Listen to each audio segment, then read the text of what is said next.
जवाब नहीं दे पाए। तब हमने कहा कि वाल्मीकि ने साधना की थी, ध्यान किया था, ऐसा ध्यान किया, ऐसी समाधि हो गई कि उनके शरीर पे दीमक घर बना दिया, है ना। अब बहुत वर्ष के बाद उस दीमक के घर को तोड़ करके निकले। दीमक को पंजाबी लोग बल्मीक कहते हैं। तो वो बल्मीक दीमक के घर को तोड़ के बाहर निकले थे, इसलिए उनको वाल्मीकि लोग कहने लगा, नहीं तो उनका नाम रत्नाकर था। तो नारद जी की बताई युक्ति से उन्होंने ध्यान साधना करके समाधि को उपलब्ध हुआ।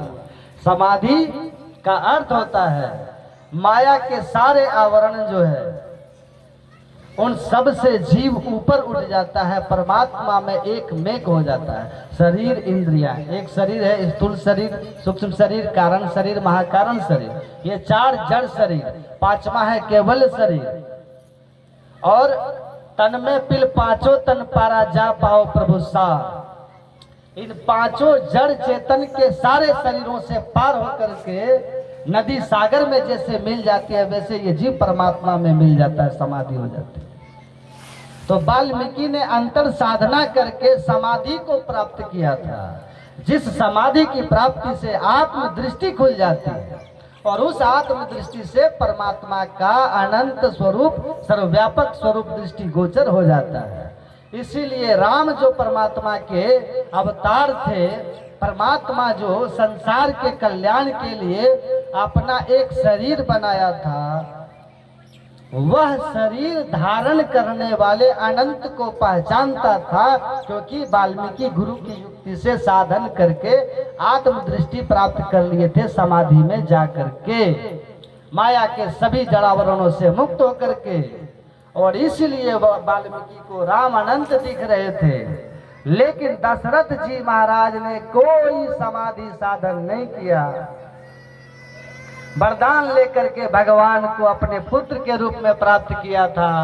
उनकी नजर भगवान राम के शरीर पर ही रह गई थी, लेकिन उस राम में व्यापक राम, अनंत राम, रमन्ति योगिना इसमिन् सरामः, वह जो सब में रमण कर रहा है, उस राम को पहचानने की नजर वाल्मीकि को थी, जो कि दशरथ जी महाराज को नहीं थी, क्योंकि साधन करके नहीं समाधि प्राप्त की।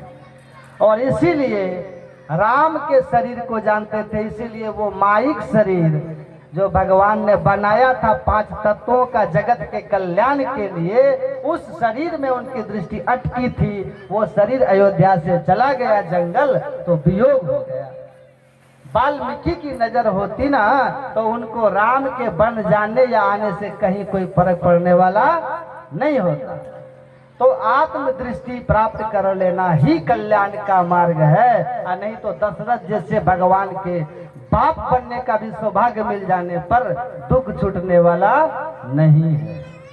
तो अनंत राम को पहचानो, अनंत ईश्वर को पहचानो, राम स्वरूप तुम्हार वचन अगोचर बुद्धि पर अविगत अकथा पार। इसीलिए कहा कि सच्चे सदगुरु मिलते हैं तो समाधि की साधन बताते हैं, ध्यान की साधना बताते हैं, जिससे माइक आवरणों का उद्भेदन हो करके आत्म दृष्टि मिल जाएगी। फिर आपको परमात्मा ढूंढना शेष नहीं रह जाएगा, परमात्मा के लिए कहीं आना जाना नहीं रह जाएगा। आपकी वो नजर होगी जहां जिसमें देखो सब घटती से आत्मा सब ही से न्यारी हो। सदगुरु भेद बताया खोली परम किवाड़ी हो। सदगुरु भेद बता देते हैं, साधन करके आत्म दृष्टि होती है, ईश्वर कण कण में नजर आने लगती है और इस संसार को भर के अनंत हो जाता है।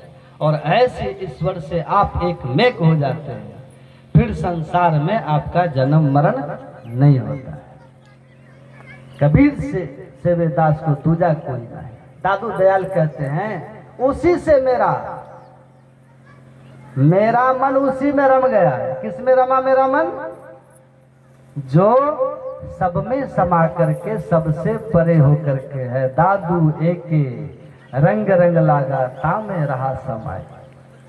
जो एक ही सबके अंदर रंगा हुआ रमा हुआ है, सब में रमा हुआ वो जो अनंत राम है। दादू कहते उसमें मेरा मन लग गया है, अब उसी में समा गया हूँ, जन्म मरण सारे दुख से मुक्त हो गया हूँ।